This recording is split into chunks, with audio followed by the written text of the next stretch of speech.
నమస్తే welcome to మా Telangana TV detail చూస్తే భారతీయ జనతా పార్టీ తెలంగాణ రాష్ట్ర అధ్యక్షులు కేంద్ర మంత్రివర్యులు గంగాపురం కిషన్ రెడ్డి పిలుపు మేరకు టీజీపీఎస్సీ నిరుద్యోగుల సమస్యలపై జిల్లాల వారీగా కలెక్టరేట్ ముట్టడి సందర్భంగా వరంగల్ మిల్స్ కాలనీ పోలీసు సిబ్బంది అక్రమ అరెస్టులు 8 నెలల కాంగ్రెస్ పాలనలో వరంగల్ తూర్పు బీజేపీ నాయకులపై అక్రమ అరెస్టులను తీవ్రంగా ఖండిస్తున్నాం. దీనిని మేము పెరిగి పంచే చర్యగా భావిస్తున్నాం.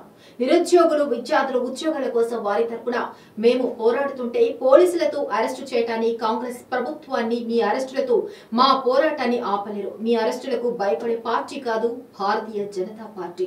రాబోయే రోజుల్లో మా పోరాటాన్ని మరింత ఉధృతం చేస్తామని కాంగ్రెస్ ప్రభుత్వాన్ని భారతీయ జనతా పార్టీ ఎస్సీ మోర్చా రాష్ట్ర కార్యవర్గ సభ్యులు మాదాసు రాజు డిమాండ్ చేశారు. ఈ రోజు రాష్ట్ర అధ్యక్షులు మంత్రివర్యులు కిషన్ రెడ్డి గారి పిలుపు మేరకు టీజీపీఎస్సీ జిల్లాల వారీగా కలెక్టరేట్ల ముట్టడి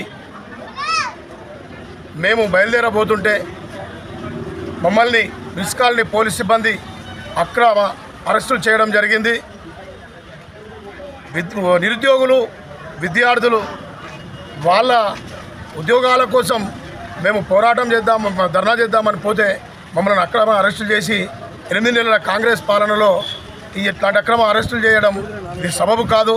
పూర్వ బీఆర్ఎస్ పార్టీ కూడా ఇదే ఒంటెత్తు పోకడలతోటి పోయి ఈరోజు నామరూపాలు లేకుండా పోయిన బీఆర్ఎస్ పార్టీని గమనించడం, అదేవిధంగా రేపొద్దున కాంగ్రెస్ పార్టీ కూడా ఇదే విధంగా చేస్తే నామరూపాలు లేకుండా పోతుంది.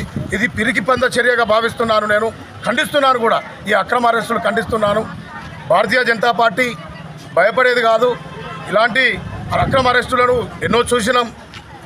ఈ 8 నెలలలో అసమర్థత పార్టీ కాంగ్రెస్ పార్టీ అని చెప్పని ప్రజలు గుర్తిస్తున్నారు. ఈ అక్రమ అరెస్టులు ఇది సబబు కాదు. పూర్వ బీఆర్ఎస్ పార్టీ ఏ రకంగా చేస్తున్నదో ఇదే కాంగ్రెస్ పార్టీ అదే విధానంగా చేయడం. మేము భారతీయ జనతా పార్టీ మేము భయపడేటోళ్ళం కాదు. ఇలాంటి